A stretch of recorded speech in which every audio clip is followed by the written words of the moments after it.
Let's just be friends. My girlfriend of a year and a half delivered those 4 words with the kind of casual, practiced grace you'd expect from someone reciting a grocery list. She didn't look nervous. She didn't look heartbroken. She just sat there in that overpriced coffee shop on a Tuesday afternoon, wrapping both hands around her latte, and sighed with a touch of theatrical weight.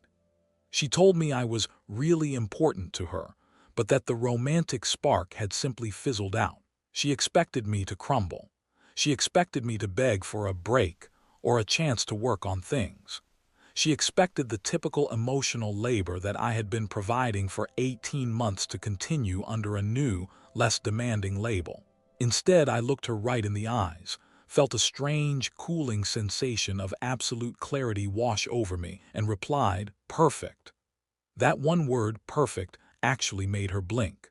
She leaned back, her brows furrowing for a split second before she recovered her smug composure. "Wait, really?" she asked. I just nodded and smiled. "Yeah, friends, it makes sense." She smiled then, visibly relieved, and launched into a long, self-congratulatory speech about how mature this was of us. She joked that nothing would really change, that we'd still be best people for each other. I didn't correct her. I just paid for my coffee, wished her luck with her busy week, and walked out. But in my head, a very different set of rules was being written. See, what Jenna didn't realize is that I'm a man of systems. I work in digital marketing. I understand the value of a contract. When she changed the terms of our agreement, she lost the premium subscription to my life. She was now on the basic tier. And as any user knows, the basic tier comes with very limited access and a lot of boundaries. I'm 28, and for the last year and a half, I had been the steady, reliable foundation for Jenna. I was the guy who listened to her hour-long rants about her office drama. I was the guy who moved her furniture, fixed her Wi-Fi, and provided constant emotional validation. I didn't realize it until that Tuesday, but our relationship had been a slow erosion. I had been subsidizing her life with my emotional and physical labor while she slowly withdrew her affection. This is a common psychological phenomenon known as the slow fade. It's when one partner emotionally detaches months before the physical breakup, leaving the other partner to do all the heavy lifting until the final closure meeting. Jenna thought she was being clever. She thought she could keep the benefits of my presence without the responsibility of being a partner. She was about to receive a masterclass in what just friends actually looks like in the real world. The shift happened immediately. The next morning, around 8 a.m., my phone buzzed with the usual text. "Did you sleep okay?" Normally, I would have replied within minutes, usually with a heart emoji and a question about her morning. Instead, I set my phone face down and went to the gym. I worked my full 8 hours. I focused on my clients. I didn't reply until 6 p.m. My response was short, light, and clinical. "Yeah, thanks. Hope you had a good day." There was no follow-up, no opening for an emotional check-in. Jenna noticed the lag instantly. That evening, she did something she hadn't done in weeks. She actually called me. Not a FaceTime, which implies intimacy, but a regular voice call. I let it ring twice before picking up. "Hey," she said, her voice sounding slightly tilted. "You sound distant." I laughed softly, leaning back in my chair. "I'm not, Jenna. I just got back from the gym and I'm heading out soon." There was a long, ringing silence on the other end. "Oh," she finally said, "you usually text me when you get home." I kept my tone breezy. "Yeah, usually. But things are a little different now, right?" She laughed awkwardly, trying to reclaim the high ground. "Right. Mature. So what are you doing tonight?" I told her the truth. I was grabbing dinner with a friend. She perked up immediately, her voice gaining that familiar, investigative edge. "Oh, who?" I just smiled to myself. "Just a friend," I said. "Does it matter?" That annoyed her. I could hear her stirring her tea aggressively on the other end. In psychology, this is called access entitlement. Jenna felt that because she had occupied the role of girlfriend for so long, she still owned the rights to my schedule and my social circle. She hadn't realized that when she resigned from the position, she lost her security clearance. She tried to pivot, suggesting we hang out like old times since we were friends now. I told her I couldn't tonight and maybe we'd find a time next week. She let out a sharp theatrical sigh. Wow, Mark, you changed fast. No, I replied calmly. We did. Welcome to Story Sparks. I am your collaborator in decoding the complex scripts of human behavior. If Mark's decision to enforce immediate, radical boundaries resonates with you, or if you've ever been friend-zoned by someone who still wanted your labor, please hit that subscribe button right now. We are building a community of people who value their time and self-respect. Nearly 90% of our viewers aren't subscribed yet. Let's change that today. Your support helps us keep the sparks of truth flying. Now let's get into the moment Jenna realized her new friendship didn't include a personal assistant. About a week into our new arrangement, the friendship protocol was tested.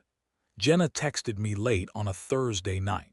Hey, I bought this new bookshelf from IKEA and I can't get the base to align. Can you come over and help? I'll buy you a beer. In the past, I would have dropped everything, driven across town, and spent 3 hours building furniture while she scrolled on her phone. But that was boyfriend Mark. Friend Mark has a different set of priorities. I checked my calendar, waited an hour, and replied, I can't tonight, I've got plans. You should try TaskRabbit, they're great for that kind of stuff. She didn't like that at all. She fired back, you never used to say no to me. I replied with a simple, factual statement, I know. That was when we were dating. The silence that followed was heavy enough to feel through the screen. A few minutes later, she sent, You're really leaning into this friends thing, huh? God, you're being so literal. I didn't mean you stopped showing up for me. This is a classic example of moving the goalposts. Jenna wanted a specific kind of friendship, the kind where I remained her unpaid emotional and physical support system, while she remained free to pursue other romantic interests without the guilt of a relationship. By being literal, I was forcing her to face the reality of her own decision. I wasn't being mean, I was being accurate. I didn't lecture her. I didn't explain that friends don't expect free labor on demand. I just maintained the boundary. This is the gray rock method applied to post-breakup dynamics. I became uninteresting and unavailable for her drama. The guilt-tripping escalated over the next few days.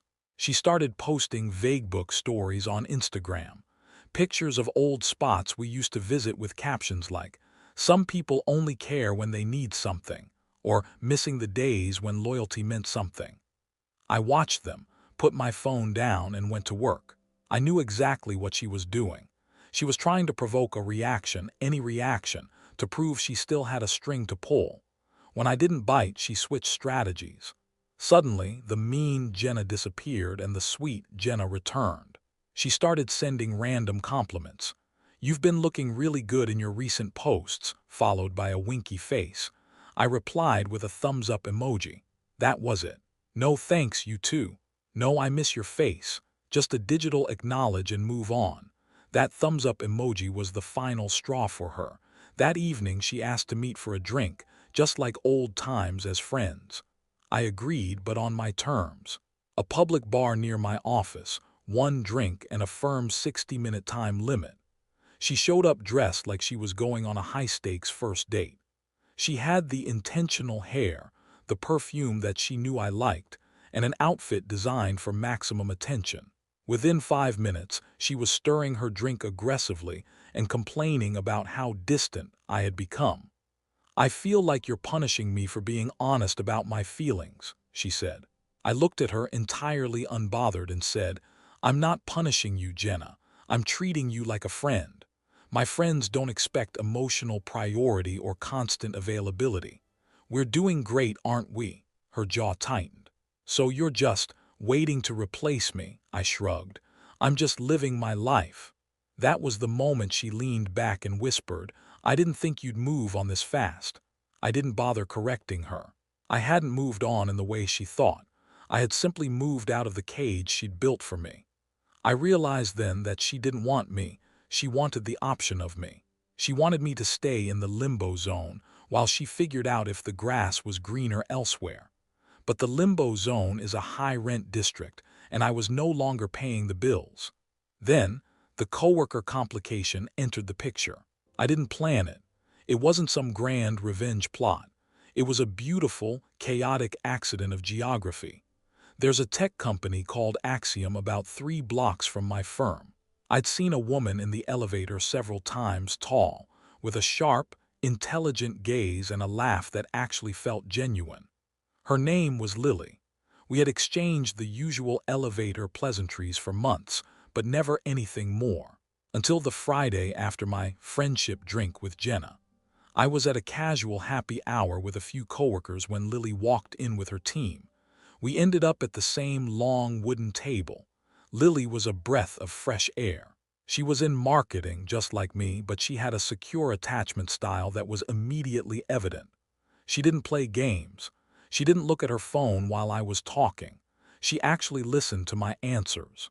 At one point, she said, "You seem really grounded, Mark. It's rare in this city." I felt a jolt of something I hadn't felt in a year. I didn't feel like I was being evaluated. I felt like I was being seen. We talked for 40 minutes. It was easy. It was light. It was real. Toward the end of the night, she mentioned she worked at Axiom. "Oh," she added casually, "I think I know your friend, Jenna. She's on the 4th floor, right?" It barely registered at the time. I just nodded and said, "Yeah, we're friends." Lily smiled, a real, unperformative smile, and said, "A few of us are grabbing coffee this Saturday if you want to join."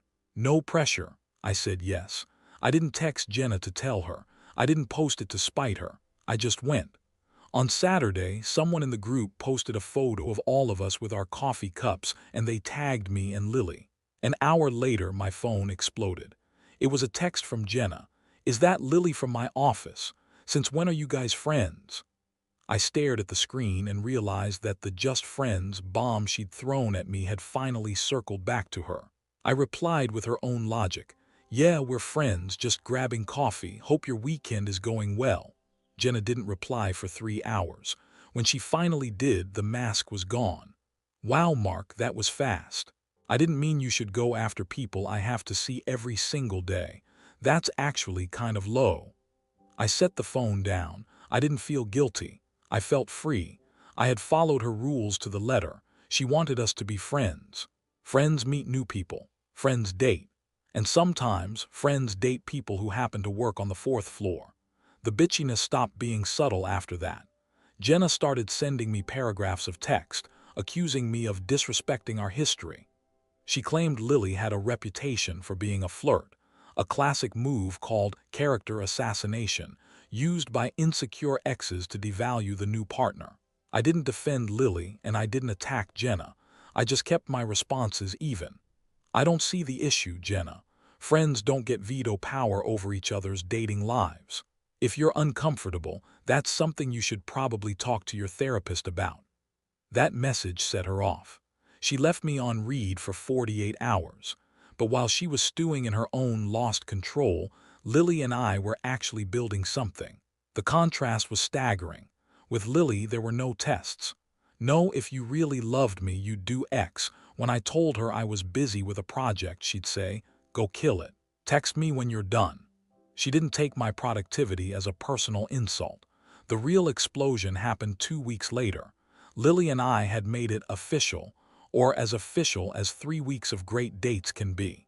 We were at a local bar downtown with a few of her friends. It was a Friday night, the music was low, and the atmosphere was perfect. I was leaning in, listening to Lily tell a story about her chaotic dog when the front door opened. Jenna walked in with her roommate, Lauren. The moment our eyes met, the air in the room felt like it had been sucked out. Jenna froze. She saw my hand on Lily's arm. She saw the way I was looking at Lily, with the kind of genuine warmth that I had stopped giving her months ago. She looked shocked, then angry, and then, for a brief second, she looked utterly destroyed. This is what psychologists call narcissistic collapse. It happens when a person's false sense of superiority and control is completely dismantled by reality. Jenna realized in that moment that I wasn't her backup plan anymore. I wasn't even her friend. I was a man who had moved on to a better, more authentic version of happiness. She didn't wave. She didn't come over. She turned around and walked straight back out the door. Lauren followed her, looking back at me with a look that said, "You really did it." Later that night, the inevitable wall of text arrived. No hello, no how are you, just straight into the fire. She told me I was cruel on purpose, that I had timed it all to humiliate her, and that she couldn't believe I'd pick someone she had to see in the break room every morning. She accused me of being emotionally avoidant and said Lily was just a rebound. I read the message once. I read it twice. I thought about the 18 months of walking on eggshells. I thought about the IKEA bookshelf. I thought about the Just Friends latte. Then I typed the only sentence that mattered. "You told me we were friends, Jenna. This is what friends look like when they move on. I hope you find the peace you're looking for." I blocked her. Not out of anger. Not out of a desire for revenge. I blocked her because I realized that just friends was never going to work for someone who views relationships as a power struggle. I blocked her because I didn't want her basic tier access anymore. I was moving into a world where boundaries were respected and loyalty was a two-way street. A few months have passed now. Lily and I are still together, and it is the most uncomplicated relationship of my life. We argue sometimes, sure, but it's always about the issue at hand, never about our worth as people. There are no tests. There is no scorekeeping. I heard through a mutual friend that Jenna is still telling people I changed after the breakup, that I became cold and unavailable. I don't bother correcting it. From her perspective, I did change. I stopped being the person she could manipulate. I became consistent. I stopped offering access to my soul to someone who only wanted to use it for parts. Jenna's story is a textbook lesson in the cost of compliance. If you keep saying yes to a toxic partner, you are training them to treat you like a utility. The moment you start saying no, or in my case, perfect, you break the circuit. You force the truth to come to the surface. She thought just friends meant I would stay in her pocket waiting for her to whistle. She discovered that just friends actually meant I was finally free to find someone who wanted to be more than that. I told her to leave early if she wanted to hide me.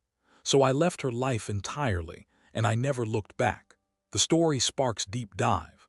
Why the just friends trap fails. If you've ever been in Mark's position, you know the just friends offer is rarely about friendship. In relationship psychology, this is often a de-escalation tactic. The person breaking up doesn't want the bad guy label, so they offer a friendship that they have no intention of maintaining. They want to soothe their own guilt while keeping you on a leash, just in case their new plans fall through. Mark's success came from his refusal to negotiate the terms of his friendship. By treating Jenna exactly like a casual acquaintance, he mirrored her decision back to her. This is a form of reflective accountability.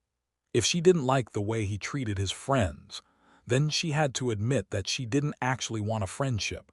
She wanted a subservient ex. When Mark started dating Lily, Jenna experienced a narcissistic injury. It wasn't just that he was dating. It was that he was dating someone within her social hierarchy, her coworker. This attacked her public image, which is often more important to a manipulator than the actual person they lost. Mark chose self-respect over the comfort of a familiar, albeit toxic, role. He realized that a friendship built on the ruins of a one-sided relationship is just a prison with a different name. If you were in his shoes, would you have been able to stay that calm? Or would you have eventually given in to the IKEA bookshelf request? Let me know your honest thoughts in the comments below. We read every single one, and your stories are what make this channel a spark for others. If this story reminded you that your time and emotional labor are not for rent, please hit that like button. It helps our message reach people who are currently trapped in the friendship limbo. And if you haven't yet, join the Story Sparks family by hitting that subscribe button. We are on a mission to reach 100,000 subscribers by the end of the year. Let's hit that goal together. I've selected 2 other powerful accounts of discovery and justice on the screen for you right now. One is about a man who used a silent exit to reveal his wife's secret life, and the other is a deep dive into the psychological red flags of a partner who keeps you a secret. Click one of them now to keep the momentum going. I'll see you in the next story. Stay strong, stay consistent, and remember, you are not a backup plan. I've learned that life is a lot like a marketing campaign. If the product is faulty, if the foundation is built on manipulation and ego, no amount of rebranding as a friendship will save it. You have to shut down the campaign and start over with something authentic. Mark's old life fell apart, but he surveyed the ruins and realized he was finally standing on solid ground.